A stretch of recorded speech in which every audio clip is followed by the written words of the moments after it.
नमस्ते नेपाल अनलाइन स्कुलमा स्वागत छ। आज हामी countable nouns with a and some भनेर पढ्दै छौं। हामीले काउन्टेबल एन्ड अनकाउन्टेबल को पार्ट 1 र पार्ट 2 बनाएका छौं र तिनीहरुको एक्सरसाइज पनि दुईटा गरेका छौं। तपाईले त्यो भिडियो हेर्नु भयो भने काउन्टेबल भनेको के हो, अनकाउन्टेबल भनेको के हो र यो भिडियोमा भन्ने मोस्ट अफ द कुरा त्यहाँ बुझ्नुहुन्छ है। ल यो भिडियो सुरु गरौँ। अब काउन्टेबल नाउन सिंगुलर पनि हुन्छ प्लुरल पनि हुन्छ भनेको countable nouns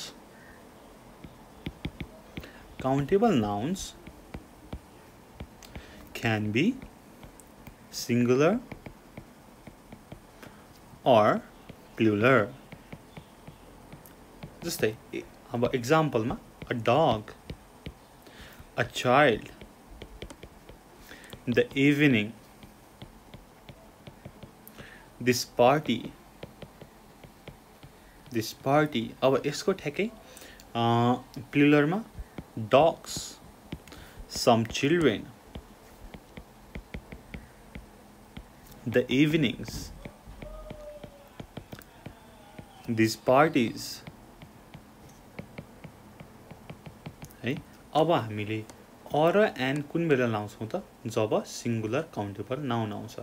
we use a or an, we use a अथवा an before singular countable nouns, before singular countable nouns। जस्तै example bye, have a nice evening, have a nice evening।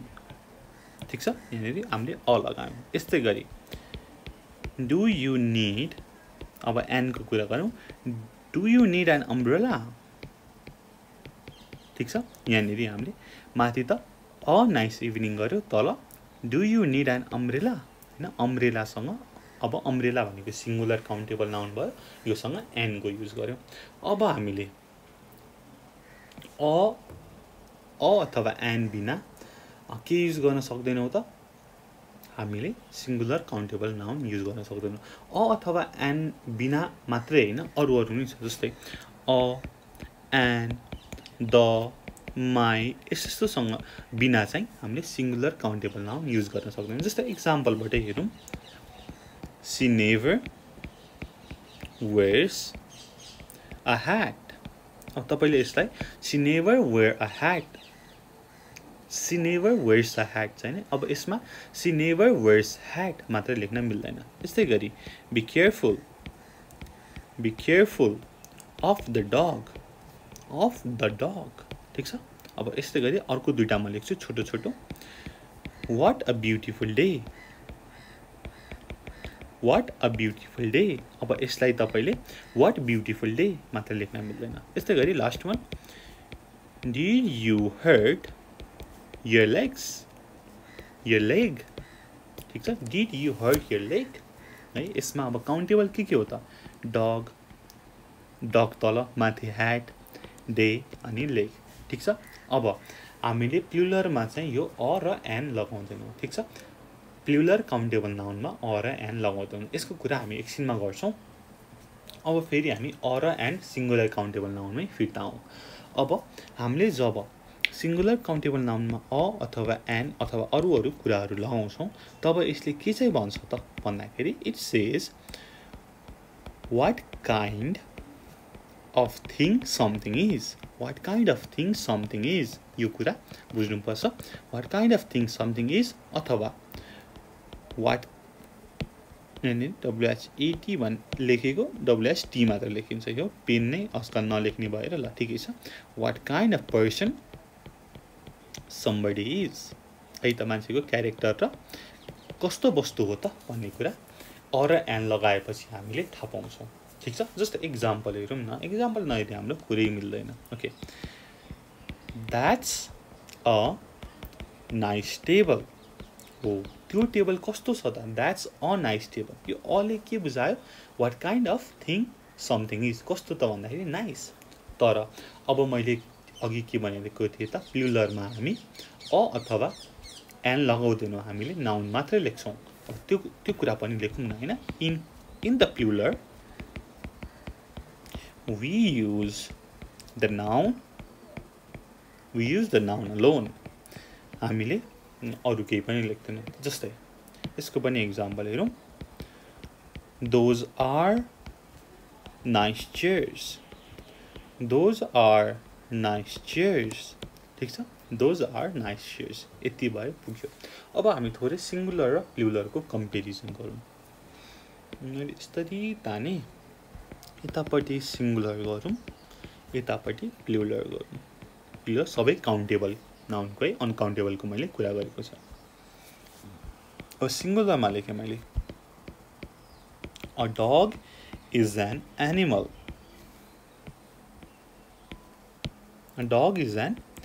animal ठीक छ मैले यता लेखे dogs are animals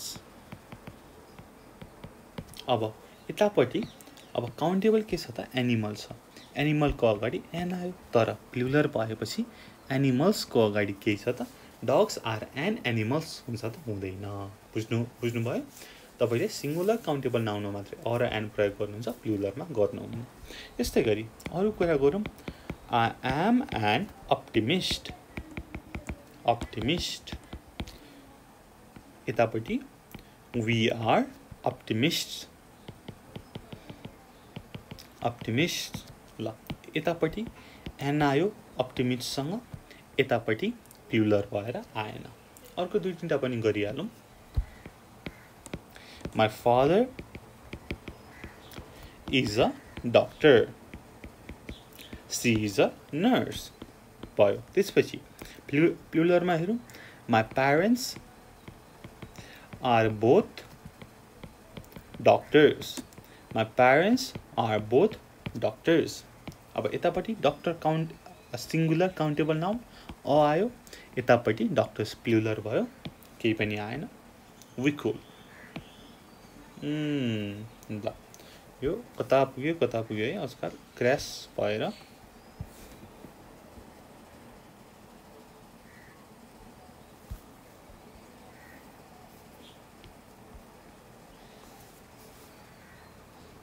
यसपछि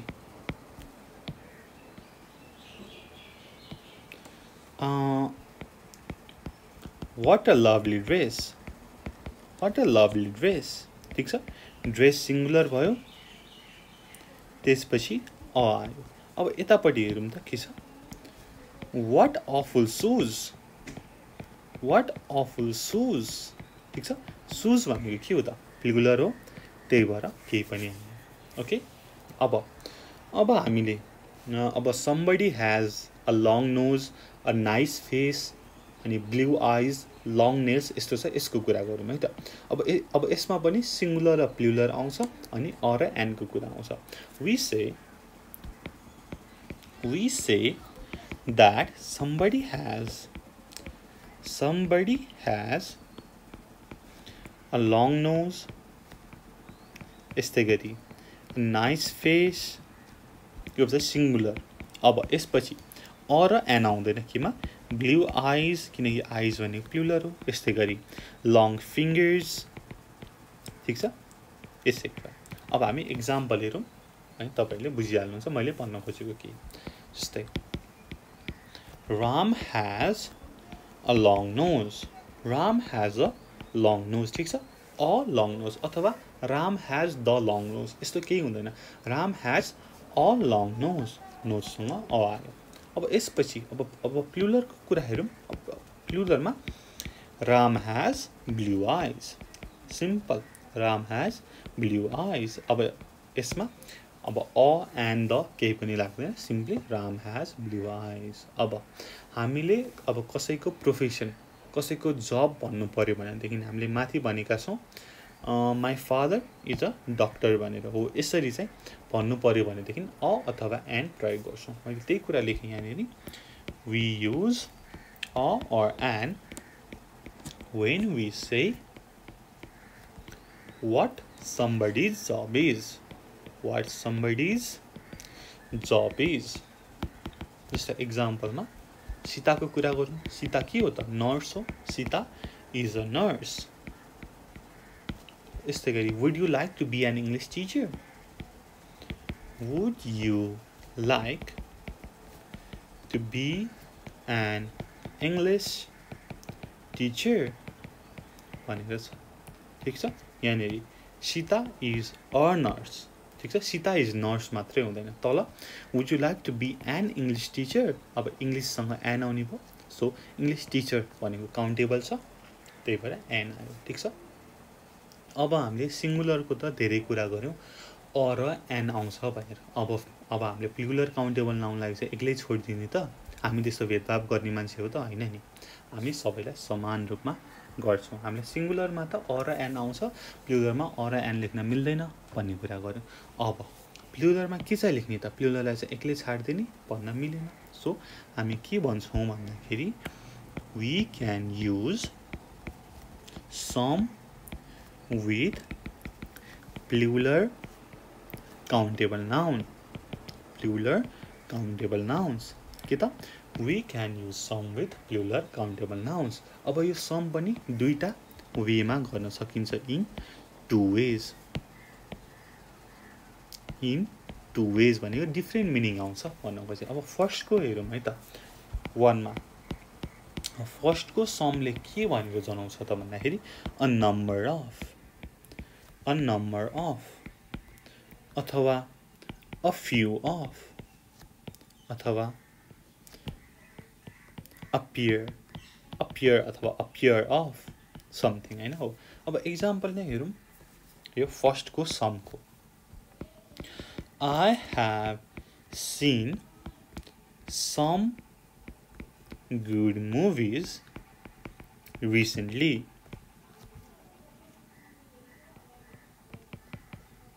अब यसमा के चाहिँ हुँदैन त I have scene good movies recently हुँदैन यसमा सम राखेन भने यो ग्रामेटिकली इन्करेक्ट हुन्छ के चाहिँ ठिक छ त I have seen some good movies plural छ good movies recently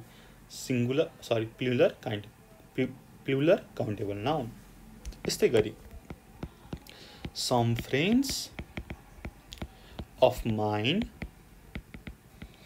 are coming Some friends of mine are coming today.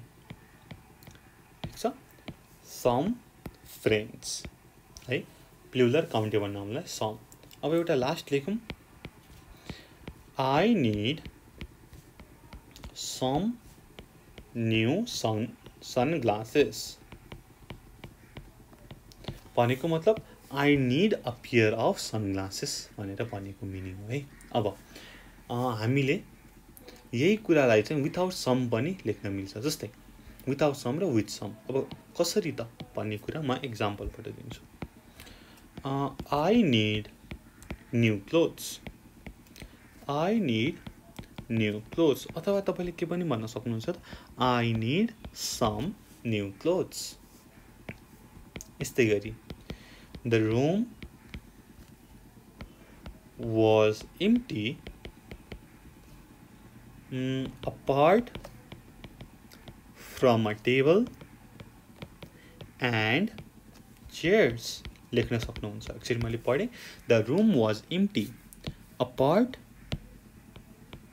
apart from a table and chairs अब यसलाई तपाईँले के पनि थप्नुहुन्छ सम थप्न सक्नुहुन्छ the room was empty apart from a table and some chairs ठीक छ अब अर्को कुरा गरौँ समको हामीले जब एउटा जेनरल कुरा गरिरहेका हुन्छौँ तब सम युज गर्दैनौँ we do not use some when we are talking about things in general when we are talking about things in general ठीक छ जस्तै अब जेनरल भनेको के हो त अब म तपाईलाई एक्जाम्पलबाट दिन्छु I love bananas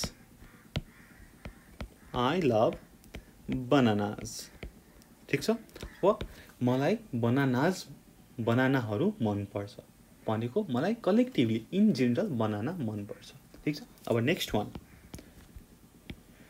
My aunt is a writer. She writes book. अब राइटर को काम के हो त बुक नै लेख्ने हो. सो यहाँ के हुँदैन त she writes some books हुँदैन है. यो चाहिँ तपाईले थाहा पाउनु पर्यो. यो चाहिँ अब हाम्रो कमिङ भिडियो छ सम को सम एनी को, त्यसमा पनि तपाईले यो कुरा पाउनुहुन्छ. अब हामीले फर्स्ट मिनिङ सम को के भनेर बुझ्यौं भन्दाखेरि यहाँ अ नम्बर अफ अथवा a few of a pair of भनेर बुझ्यौं. अब अर्को मिनिङ छ सम को. अब अर्को मिनिङ सम को के हो भन्दाखेरि केही तर सबै हैन, but not all. Some but not all. Example बाट हेरौं. Some children learn very quickly. Some children learn very quickly. Fee लेखे आर जस्तो भएछ. Some children learn very quickly भनेको केही चिल्ड्रेनले चाहिँ सिक्छन् तर केहीले सिक्दैनन् भनेको नि त. यो भनेको चाहिँ के हो त बट नट अल चिल्ड्रेन भनेर भनेको हो नि त. But not all children. ठीक छ ल. यस्तै गरी अर्को कुरा छ tomorrow there will be rain. Tomorrow there will be rain in some places. Tomorrow there will be rain in some places, but most of the country will be dry. Will be dry. केही ठाउँमा पानी पर्छ तर सबै ठाउँमा हैन. Tomorrow there will be rain in some places, but most of the country will be dry. केही some तर सबै हैन है. अब हामीले यसरी यो countable nouns with A a and र सम को कुरा गर्यौं है ल. यसमा जान्नुपर्ने कुरा के भन्दाखेरि सिंगुलर काउन्टेबल नाउनमा अ र एन लगाउने अनि प्लुरल काउन्टेबल नाउनमा चाहिन्छ भने सम लगाउने. अब चाहिन्छ भन्दा जेनरली भनेको छ थिंग्स आर इन जेनरल को कुरा गरेको छ भनेदेखि सम नलगाउने नत्र अरुमा लगाउँदा हुन्छ भनेर बुझ्नु पर्यो. र तपाईले काउन्टेबल र अनकाउन्टेबल नै बुझ्नु भएको छैन भने चाहिँ हामीले दुईटा भिडियो बनाएका छौं. त्यो भिडियो तपाईले हेरेर सिक्न सक्नुहुन्छ. प्लस त्यसको एक्सरसाइज पनि छ र हामी यसको पनि एक्सरसाइज गर्ने नै छौं अर्को भिडियोमा. त्यो भिडियो पनि हेर्नु होला भन्दै यो भिडियोबाट बिदा हुन चाहे. So goodbye until next time. See you. Keep learning. 𝘀𝗁𝘂𝗀𝗲. Peace.